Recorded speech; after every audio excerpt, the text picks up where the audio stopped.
अल्लाह रब्बे कायनात ने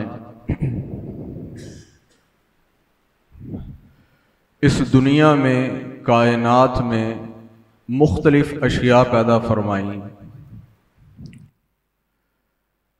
दिन है, रात है, सर्दी है, गर्मी है और बेशुमार अशिया हैं जो मुख्तलिफुल तबाएँ हैं, जिनके मिजाज मुख्तलिफ हैं, जिनकी शक्लें मुख्तलिफ हैं, जिनके असरात मुख्तलिफ हैं। हत्ता कि इंसान एक है लेकिन इंसान के भी रंग मुख्तलिफ हैं। कुछ लोग गुसीले मिजाज होते हैं, बाज बहुत हलीम तबा होते हैं, बाज जो हैं बेहद सखी होते हैं और बाज इंतहाई बखील होते हैं। मुख्तलिफ तबीयतें हैं, मुख्तलिफ मिजाज हैं। हम में से हर इंसान को अपना जायजा खुद लेना चाहिए। ये इंसान को ही अल्लाह रब्बुल आलमीन ने ये खुसूसियत ऐसी दी है कि ये अपना जायजा खुद ले सकता है और दुनिया में किसी चीज को, किसी मखलूक को यह सलाहियत अल्लाह रब्बुल आलमीन ने अता नहीं की। सांप मुज़िर चीज है, लेकिन वो इस चीज के एहसास से, इस चीज के ख्याल से, इस चीज को महसूस करने से कि मैं किसके लिए नुकसानदेह हूं और कितना ज्यादा नुकसानदेह हूं, वो इस चीज से आरी है। वो सांप है और अपनी फितरत पर कायम है। कव्वा है, उसकी अपनी फितरत है। उसे नहीं पता कि मेरे अंदर दरिंदगी पाई जाती है, मैं जिंदा जानवरों को उठाकर खा लेता हूं, जिंदा चीज से चीज को नोच कर गोश्त को खाना शुरू कर देता हूं। वो इस एहसास से बिल्कुल आरी। इंसान अगर वाकईतन इंसान हो तो फअल्हमहा फुजूरहा व तक़वाहा, ये जुल्म करता है तो इसके अंदर इसका नफ्स लव्वामा, वो बिलिंग करता है, वो बताता है कि तू कर तो रहा है लेकिन ये काम ठीक है नहीं। और अगर ये अच्छाई करता है तो फिर नफ्स मुतमइन्ना बिलिंग करता है, वो बताता है कि बिल्कुल जो तू ये काम कर रहा है यही करना चाहिए और यही इंसान के और इंसानियत के सजावार। हर इंसान को अपना जायजा लेते रहना चाहिए और जिस इंसान में या जो भी शख्स अपने अंदर अगर मुस्बत चीजों को पाए तो उसे अल्लाह का शुक्र अदा करना चाहिए, और अगर मनफी चीजें पाए तो इंसान को उन्हें तर्क करने की कोशिश करनी चाहिए, उस पर अफसोस का इजहार करना चाहिए और अल्लाह से दुआ मांगनी चाहिए कि अल्लाह रब्बुल आलमीन, ए अल्लाह मेरे अंदर ये मनफी चीज है, ये सिरायत कर गई है, छूट नहीं रही। वो आदत हो सकती है, तबीयत हो सकती है, अखलाक हो सकता है, लत लगी हुई कोई हो सकती है। ए अल्लाह मुझे इस मनफी चीज से दूर कर दे। और याद रखें कि अखलाक की, रवैये की, मिजाज की तब्दीली भी ये अल्लाह की तरफ से है। जनाब रसूलुल्लाह सल्लल्लाहु अलैहि वसल्लम की ये बाकायदा दुआ थी, अल्लाहुम्मा हदिनी लि अहसनिल अखलाक़ि वल अअमाल। ऐ रब्बे कायनात, मेरे अखलाक को खूबसूरत कर दे, मेरे अमाल को खूबसूरत कर दे। ला यहदी लि अहसनिहा इल्ला अंत, अगर मेरे अमाल की, मेरे अखलाक की अगर कोई इस्लाह कर सकता है, दुरुस्तगी कर सकता है मेरे मौला, वो फकत तू है और कोई नहीं। अगर कोई इंसान नमाजी है, उसकी तबीयत के अंदर खैर है, उसकी तबीयत के अंदर वफा है, उसकी तबीयत के अंदर सखा है, उसकी तबीयत के अंदर बहादुरी है, उसकी तबीयत के अंदर अमर बिल मारूफ और नहीं अनिल मुनकर का मादा मौजूद है, तो वो अल्लाह का शुक्र अदा करे, उस पर फूले नहीं समाए और दुआ करे ऐ अल्लाह इसे कायम रख। और अगर मनफी चीज है तो ये जो हमारा आम मकूला है ना, बोला जाता है बस यार मैं जैसा हूं बस वैसा ही हूं, ये एक बहुत ही गलत बात है। ये जानवर तो अपने यूं कह लें कि मिजाज, तबीयत और बनावट के हिसाब से ये कह सकता है कि वो जैसा है वैसा ही है। सांप की फितरत नहीं बदल सकती, भैंस की फितरत नहीं बदल सकती, चिड़िया की फितरत नहीं बदल सकती, बिच्छू की फितरत नहीं बदल सकती, लेकिन इंसान की बदल सकती है। इंसान की तो इस कदर बदल सकती है कि वो पल भर में जन्नती और पल भर में जहन्नमी हो सकता है। जमीन और आसमान से भी बढ़कर फर्क। तो जिस इंसान की तबीयत, मिजाज, अखलाक अच्छा हो उसे अल्लाह का शुक्र अदा करना चाहिए, और जिसका बुरा हो तो भाई इस रवैये को छोड़ दें कि भाई मैं बस जैसा हूं वैसा हूं। नहीं मेरे भाई, ये बुरी चीज है। अल्लाह ने तुम्हें इंसान बनाया है और इंसान अशरफुल मखलूकात है। अपनी इस मनफी तबीयत को, अपनी मिजाज को, अपने अखलाक को बदलो और बदलने की कोशिश करो। इंसान असल में ये ढिठाई होती है, ढिठाई होती है। इंसान अपना लिबास गंदा हो जाए तो लिबास नहीं बदलता। रिश्ते अगर इंसान को तकलीफ और अजियतें देने लग जाए, इंसान रिश्ते नहीं बदल लेता। बाज जो बदले जा सकते हैं। इंसान को कहीं तकलीफ हो, इंसान अपना इलाका बदलकर हिजरत नहीं कर लेता।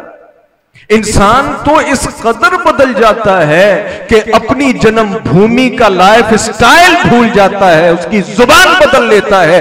वो इस अंदाज में किसी और रंग में रंगा जाता है कि अपना लिबास भी भूल जाता है, अपनी जुबान भी भूल जाता है। बदला कि नहीं? कपड़े बदल लिए, जुबान बदल ली, रवैये, इस दुनिया के अंदर जाहिरी नजर आने वाली हर चीज बदल ली। तो मेरे भाई, हम सिर्फ अपना बुरा अखलाक नहीं बदल सकते, बुरा रवैया नहीं बदल सकते, बुरी हैबिट जो है नहीं वो बदल सकते। जनाब रसूलुल्लाह सल्लल्लाहु अलैहि वसल्लम के पास एक बंदा आया, कहने लगा अल्लाह के रसूल मुझे वसीयत फरमाएं। और ऐसा भी हो जाता है, इंसान को खुद एहसास नहीं होता मगर इर्द गिर्द का माहौल इंसान को एहसास दिला देता है।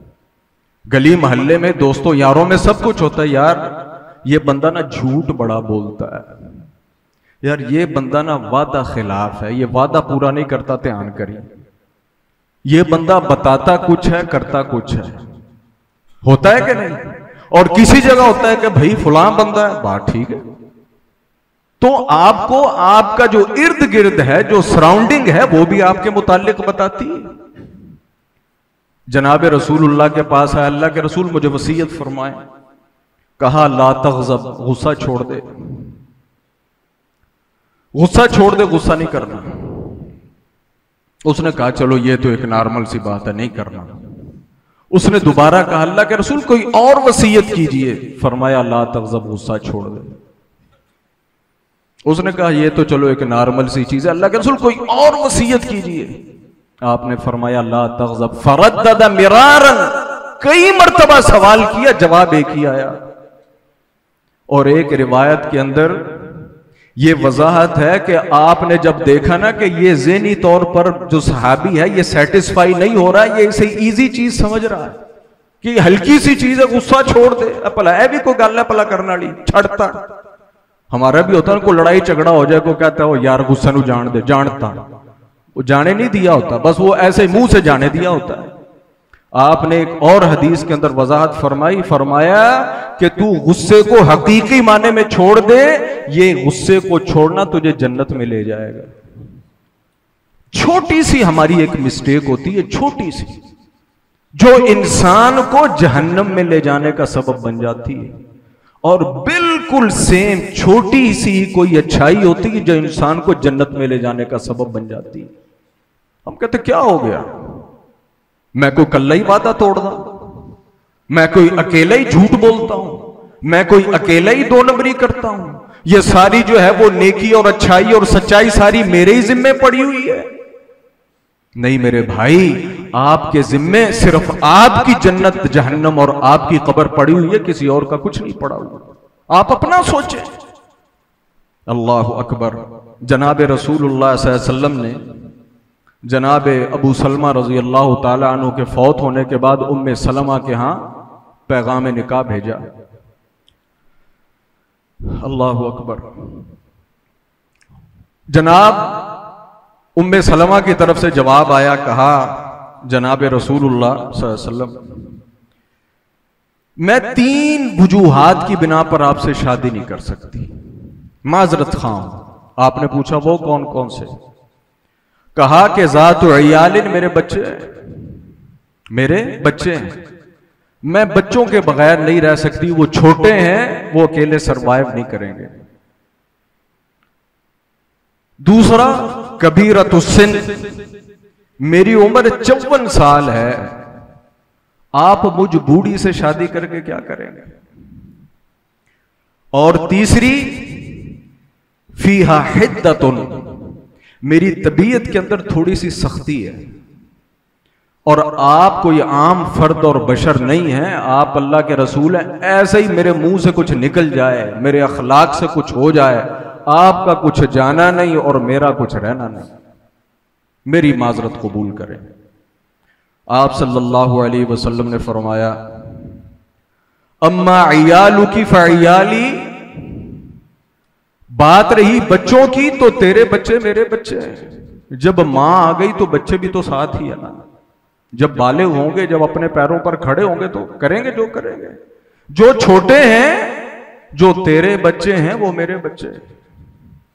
बाकी रह गई उम्र की बात, तो फरमाया अना अकबरु मिनकी, मेरी उम्र तुझसे ज्यादा है।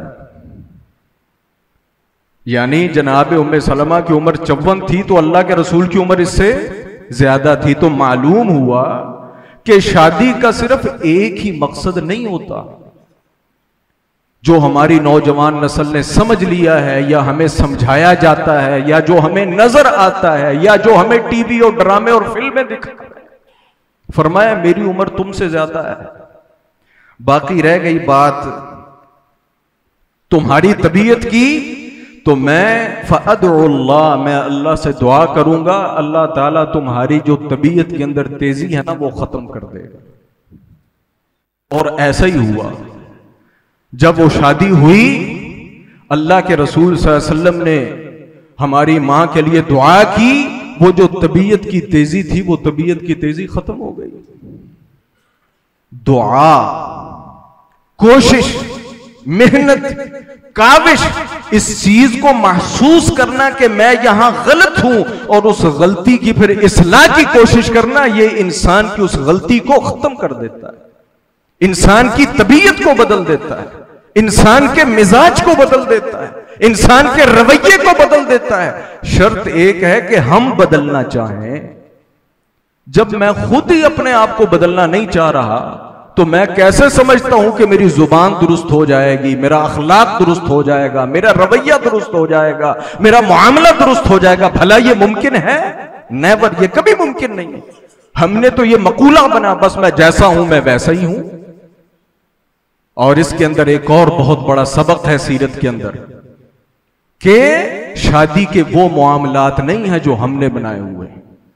इस वक्त कहा जाता ना फितने, इस वक्त ये फितना सर चढ़कर बोल रहा है, बल्कि नाच रहा है।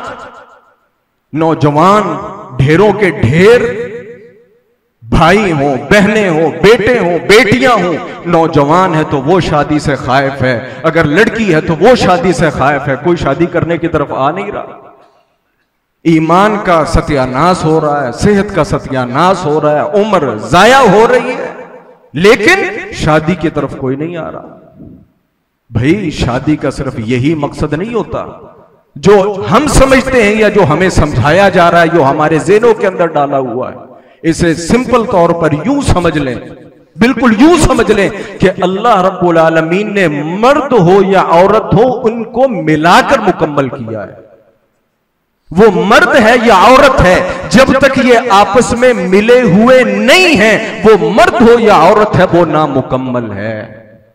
उसका ईमान नामुकम्मल है, उसका घर नामुकम्मल है, उसका ज़हन नामुकम्मल है, उसकी सेहत नामुकम्मल है, उसकी ईच एंड एवरीथिंग वो नामुकम्मल है। वो अपने आप को जितना मर्जी मुकम्मल समझता रहे या लोगों के सामने शो करता रहे।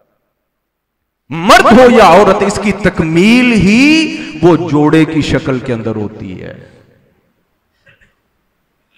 और मर्द और औरत, अल्लाहु अकबर, हमारे यहां जो ये माहौल बना हुआ है खुद कफील होने का, इंडिपेंडेंट होने का, ये ऐसा एक शैतानी चक्कर और ऐसी हवा चली है कि जिसने नौजवान नस्ल को तबाह बर्बाद करके रख दिया, हत्ता के बेशुमार बने बनाए घर तबाह करके रख दिए। ये मेरे मुअज़्ज़ज़ वुकला भाई यहां बैठे ये बताएंगे, यही आपको सब कुछ बताते हैं कि पढ़े लिखी खवातीन, पढ़े लिखे जो अफराद हैं, उनमें तलाक की शरह सबसे ज्यादा है। वो किस बिना पर है भला? सिर्फ खुद कफील होने की बिना पर। याद रखें, नाकिस तो मर्द भी है, नाकिस तो औरत भी है, लेकिन जितना नुकसान औरत, अकेली औरत को होता है, वो उतना नुकसान मर्द को नहीं होता। वल्लाहु आलम। और याद रखें, औरत बाप के घर में हो, औरत के लिए बाप का घर भी घर नहीं है, भाई का घर भी घर नहीं है। औरत का घर उसके शौहर का घर है। जब तक औरत अपने शौहर के घर में नहीं है, वो याद रखें, वो शैतान के शिकंजे में है, वो शैतान की नजर में है, शैतान के हथकंडे में है, और वो हर वक्त किसी न किसी फितने के अंदर शिकार हो सकती है। जनाब उम्मे सलमा से रसूलुल्लाह सल्लल्लाहु अलैहि वसल्लम ने, उस वक्त उम्मे सलमा की उम्र 54 साल थी और बच्चे भी थे, जनाब रसूलुल्लाह ने शादी फरमाई।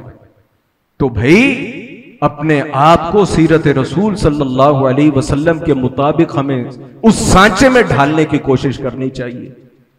इन चीजों से बाहर निकले जो हमें सोशल मीडिया दिखा रहा है, जो फिल्में दिखा रही हैं, जो ड्रामे दिखा रहे हैं, जो हमें टिकटॉक पर सिखाया और पढ़ाया जा रहा है और हमारे दिलो दिमाग के अंदर घुसाया जा रहा है। मेरे भाई, ये नुकसान ही नुकसान है, ये तकलीफ ही तकलीफ है, ये अजियत ही अजियत है। अपने दिल को बड़ा करें, अपने जहन को बड़ा करें, अपने घर को बड़ा करें, सब्र करें, शुक्र करें, और जनाब रसूलुल्लाह सल्लल्लाहु अलैहि वसल्लम की सीरत को पढ़ते हुए अपनी अमली जिंदगी को आगे बढ़ाएं। ये हमारा मौजू नहीं है, लेकिन बात आ गई तो मैंने आपके सामने ये रखी कि सिर्फ शादी ये 20, 25, 30 साल के नौजवान का काम नहीं। जनाब अब्दुल्लाह इब्न मसऊद रज़ी अल्लाह तआला अन्हु का कौल उनकी सीरत के अंदर लिखा हुआ है। वो फरमाते हैं, अगर मुझे ये पता हो कि कल मेरी मौत है, कल मुझे मौत आ जाएगी और मेरे पास बीवी ना हो और मेरे पास सिर्फ एक दिन या एक रात हो, मैं चाहूंगा कि मैं शादी करूं और फिर मैं मरूं, और फिर मैं मरूं। ये भाई, ये ईमान की तकमील है, ये घर की तकमील है। अल्लाह ताला ने शादी को, उस घर को जहां मियां भी है, जहां बीवी भी है, कुरान ने उसको सुकून कहा है। कुरान ने इसको सुकून कहा। अल्लाह रब्बुल आलमीन हमारी नौजवान नस्ल को हिदायत नसीब फरमाए। अल्लाहु अकबर।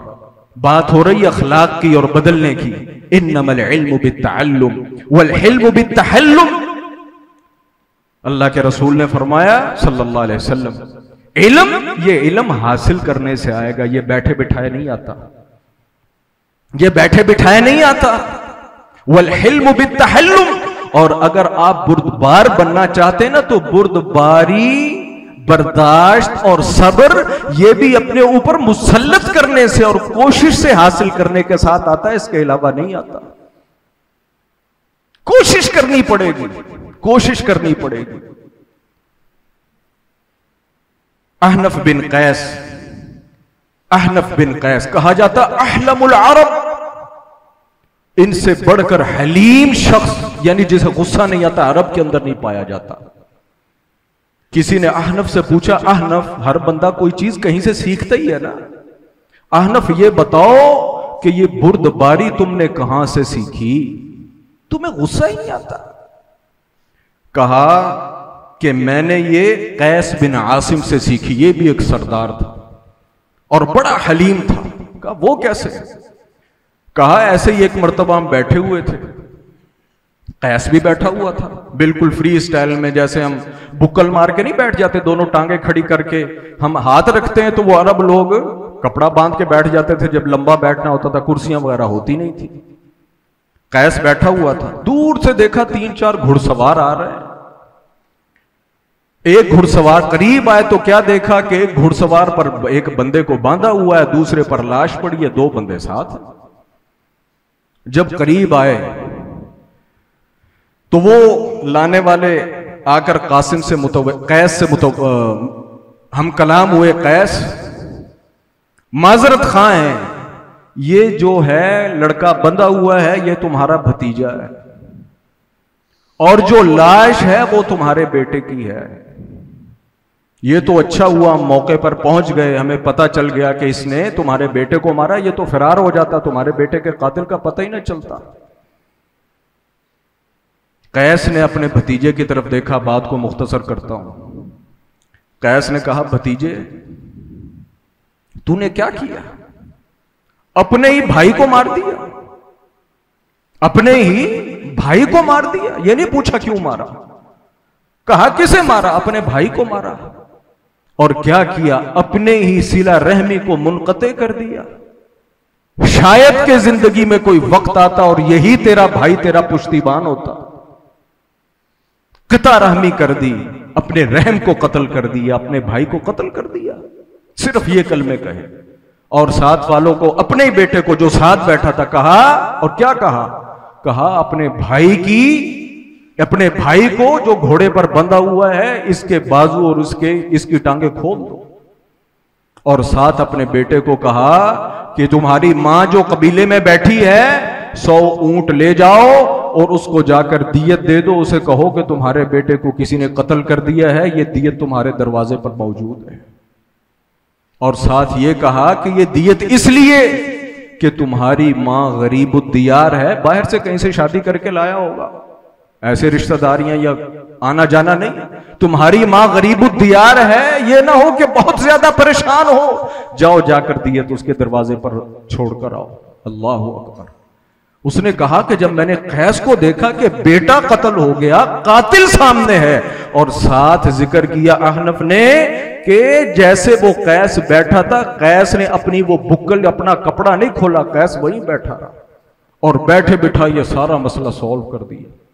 और कहा मैं उसका हिलम देखकर परेशान हुआ कि इस दौर में इतना हलीम शख्स कि बेटा कत्ल हो गया और वो अपनी जगह से उठा तक नहीं। उसने कहा हुआ जो हुआ, मैंने ये हिल्म वहां से सीखा। और इन्हीं अहनफ बिन कैस की एक और रिवायत और मकूला मिलता है, उनसे किसी ने पूछा कि तुम इतना सब्र कैसे कर लेते हो? कहा इसका यह मतलब नहीं है कि मुझे गुस्सा नहीं आता, मैं तकल्लुफ के साथ अपने आप को हलीम रखता हूं, गुस्सा मुझे भी आता है, लेकिन मैंने ठानी हुई है कि गुस्सा नहीं करना, गुस्सा नहीं करना। अल्लाह अकबर। तो मेरे भाई, अखलाक की तब्दीली ये तकल्लुफ से आती है, तकल्लुफ से आती है, मेहनत से आती है, मशक्कत से आती है। कितने ही शौहर हैं, उन्हें पता है कि मेरे घर के अंदर बदमज़गी मेरी इस रवैये की वजह से है, मेरी बदजुबानी की वजह से है, बीवी को इज्जत ना देने की वजह से है, बीवी के रिश्तेदारों को एहतराम ना देने की वजह से है, बीवी को मुकम्मल खर्चा ना देने की वजह से है, बीवी को प्रॉपर टाइम ना देने की वजह से है, लेकिन अपनी उस हरकत से बाज नहीं आते। बीवियों को भी पता है कि मेरा शौहर मुझसे क्यों नाला है, जैसी वो मुझसे तवज्जो चाहता है मैं उसकी तरफ तवज्जो नहीं करती, जैसी मुझे उसकी खिदमत करनी चाहिए मैं उसकी खिदमत नहीं करती, जैसे वो कहता है कि बच्चों की तरबियत करो मैं वैसी तरबियत नहीं करती, जैसे वो चाहता है कि घर के मामलात को इस अंदाज से चलाओ मैं नहीं चलाती, जैसे मेरा शौहर मुझे चलाना चाहता है मैं वैसे नहीं चलती। मैं अपनी किसी सहेली, अपनी किसी रिश्तेदार, अपनी माँ बहन बेटी जो भी है बाहर से डिक्टेशन लेकर घर चलाती हूँ, शौहर के मुताबिक नहीं चलाती, इस वजह से लड़ाई है। लेकिन हम क्यों कायम हैं? बस मैं ऐसे ही हूं। बंदा कहता बस मैं ऐसा ही हूं। ओ भाई तुम जानवर हो कि इंसान हो? जब पता है कि फसाद की जड़ ये मामला है, घर के अंदर लड़ाई की वजह यह है, दोस्तों यारों के अंदर लड़ाई की वजह यह है, तो उस मामले को सीधा क्यों नहीं करते भाई? अपने अखलाक की इस्लाह क्यों नहीं करते? अपने अखलाक और अपने रवैयों को दुरुस्त क्यों नहीं करते? अपने जुबान को दुरुस्त क्यों नहीं करते?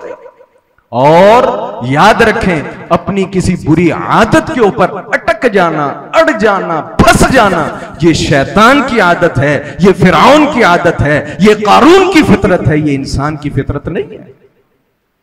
याद रखें, इंसान तो वो है कि जब उसे गलती का एहसास हो जाए फौरन अपनी इस्लाह करता है।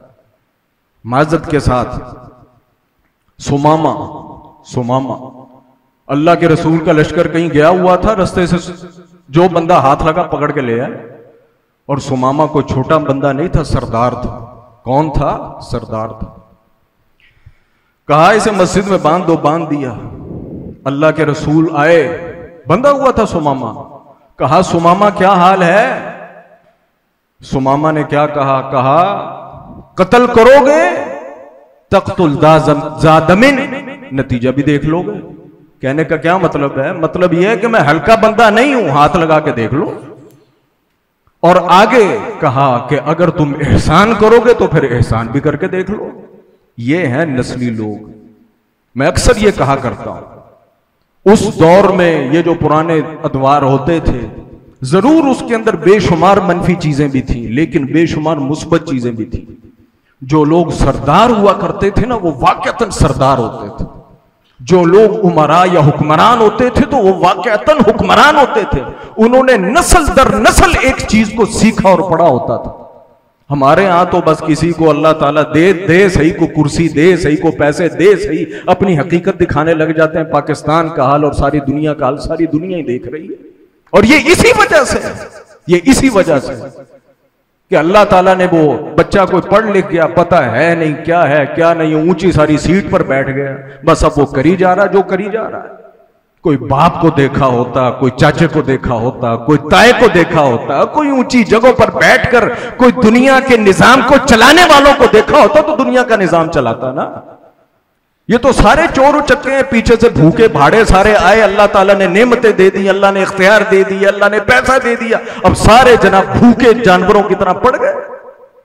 हमने सारी दुनिया इसी तरीके से तबाह की।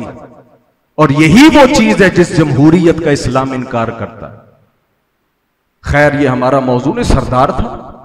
एक दिन आया, 2 दिन आया, तीसरा दिन आया, तीसरे दिन अल्लाह के रसूल ने फरमाया सुमामा को छोड़ दो। सुमामा सरदार भी था, क्योंकि बेशुमार सुनी सुनाई चीजें भी तो होती हैं ना।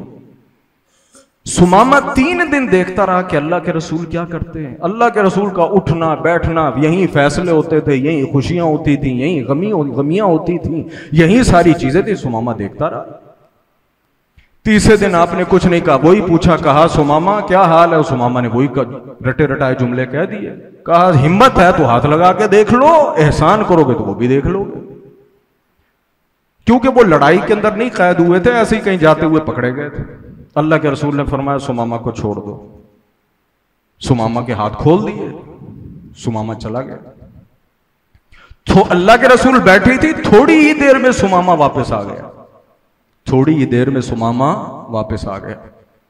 आपने पूछा सुमामा खैर है, अब क्यों वापस आ गए? कोई बात याद आ गई, कोई चीज रह गई, वो 100 चीजें होती। सुमामा करीब आकर बैठा और कहा अशहदु अल्ला इलाहा इल्लल्लाह व अशहदु अन्ना मुहम्मदुर रसूलुल्लाह। कहा सुमामा क्या हुआ? हमने तो तुम्हें ना इस्लाम की दावत दी, ना तुम्हें प्रेशराइज किया, क्यों अशहदु अल्ला इलाहा इल्लल्लाह अशहदु अन्ना मुहम्मदुर रसूलुल्लाह। सुमामा ने कहा अल्लाह के रसूल इन बातों को छोड़े, बात इतनी सी है, जब तक मैंने आपको और आपके सहाबा को देखा नहीं था, आपका दीन और आपका चेहरा पूरी दुनिया में मुझे सबसे ज्यादा नफरत वाला था। आपसे बढ़कर और आपके दीन से बढ़कर नफरत मुझे किसी चीज से नहीं थी। और आज आपके चेहरे से खूबसूरत चेहरा मेरी नजर में कोई नहीं, आपसे बढ़कर मोहतरम शख्सियत पूरी दुनिया में कोई नहीं, आपके सहाबा से बढ़कर मोहतरम अफराद मेरी नजर में कोई नहीं, आपके दीन से बढ़कर मेरी नजर के अंदर दीन मोहतरम कोई नहीं। और साथ कहा अल्लाह के रसूल मैं उम्रा करने जा रहा था, मुझे आपके साथियों ने पकड़ लिया, उम्रा कर रहा हूं, ये गुलामी है, इसे गुलामी कहते हैं। हम भी इश्क रसूल के दे नारे पे नारा, दे नारे पे नारा है जी। अभी रबीउल अव्वल खैर से आने वाला है। अल्लाह अकबर। अल्लाह के रसूल उम्रा कर रहा हूं, फरमाया उम्रा कर रहा हूं। और बंदा कितना दबंग था, माजत के साथ 2-4 मिनट ऊपर लग जाए। बंदा कितना दबंग था, मक्के वाले छोड़ते नहीं थे किसी को, मक्के वाले किसी को छोड़ते नहीं थे। सुमामा ने जाके तवाफ किया, महसूस हो गया रवैये से। कहा सुमामा लगता है बेदीन हो गए हो। कहा बेदीन नहीं हुआ, अभी तो दीनदार हुआ हूं। और साथ ये भी कह दिया मेरे नेड़े ना आना। हाथ लगाया तो मक्के वालों को एक दाना गंदुम या जौ का नहीं पहुंचेगा, इतना तगड़ा बंदा था। तवाफ किया, तवाफ करने के बाद फिर अल्लाह के रसूल के पास आया उम्रा करने के बाद। कहा अल्लाह के रसूल अब सारी सिचुएशन मैंने देख ली, आपको भी देख लिया, जो मक्के में चल रहा है वो भी देख लिया, ज्यादती कर रहे हैं, जुल्म कर रहे हैं। अल्लाह के रसूल हुक्म दे इनका अन्न पानी, इनकी गंदुम और जो ऐसी बंद करूंगा, ये तीसरे दिन आपके कदमों में होंगे। फरमाया नहीं उसामा नहीं, सुमामा नहीं, जो तुम्हारा उनके साथ सिलसिला चल रहा है उसको चलने दो। मेरा ये वाकया खुलासे के साथ आपके सामने रखने का मकसद क्या है, हम इना के अंदर ही अड़ते हैं ना। वो सरदार था और एक पावरफुल सरदार था कि जो मक्का वालों को, जो अपने आप को पूरे अरब में सबसे उम्दा समझते थे, वो उनको अल्लाह के रसूल के कदमों में गिराने की ताकत रखता था। लेकिन जब उसे यह पता चल गया कि मैं गलत हूं, मेरा जो दुनिया में सबसे बड़ा दुश्मन है या जो काबिल नफरत शख्स है वो दुरुस्त है, उसने 2 मिनट नहीं लगाया, आकर अपनी गलती का एतराफ किया और अगले की सच्चाई का एतराफ किया कि अल्लाह के रसूल आप सच्चे हैं, मैं गलत हूं, आपका दीन सच्चा है, मैं गलत हूं। भाई ये ज़र्फ पैदा करना पड़ता है, कोशिश करनी पड़ती है, मेहनत करनी पड़ती है, अपने आप से लड़ना पड़ता है। अल्लाह के रसूल सल्लल्लाहु अलैहि वसल्लम ने फरमाया जो सबसे अफजल जिहाद है वो अपने नफ्स से लड़ना है। ये जो हमने अपने घरों के अंदर फसाद पैदा किए हुए हैं, अपनी गली मोहल्लों के अंदर किए हुए हैं, हत्ता कि अपने मुल्क के अंदर फसाद किए हुए, ये सिर्फ अपनी इना की वजह से है। मुझे पता है मैं गलत कर रहा हूं, मुझे पता है मैं जुल्म कर रहा हूं, मुझे पता है मैं ज्यादती कर रहा हूं, मुझे पता है मेरा काम 2 नंबर है, मुझे पता है मेरी वजह से मुल्क को नुकसान है, मुझे पता है मेरी वजह से मेरा पड़ोसी परेशान है, मुझे पता है मेरी वजह से मेरे भाई मुझसे दूर है, मुझे पता है मेरी वजह से पूरी गली के अंदर जो है वो गंद फैला हुआ है, लेकिन मैं नहीं पीछे हटता, बस मैं ऐसे ही हूं। नहीं मेरे भाई, अगर बुलंदी चाहते हैं तो अपने आप को बदलें। जब आप बदलते हैं तो याद रखें अल्लाह ताला भी फिर आपको मकाम देता है। अल्लाह रब्बुल आलमीन से दुआ है, वक्त ऊपर हो रहा है, अल्लाह रब्बुल आलमीन से दुआ है रब्बुल आलमीन हमें अपने आप को बदलने की हिम्मत अता फरमाए, तौफीक अता फरमाए। हर बंदे को पता है मुझ में क्या बुरी चीज, उसको बदलें, उसके लिए कोशिश करें और सबसे बढ़कर अल्लाह से दुआ करें, अल्लाहुम्मा अहदिनी लिअहसनिल अखलाक वल अअमाल ला यहदी लिअहसनिहा इल्ला अंत। अल्लाह ये जो मेरे अंदर बुरी तबीयत या मिजाज या आदत है ना मेरे मौला, इसको अच्छी आदत के साथ बदल दे। व आखिर दावाना अनिल हम्दुलिल्लाहि रब्बिल आलमीन।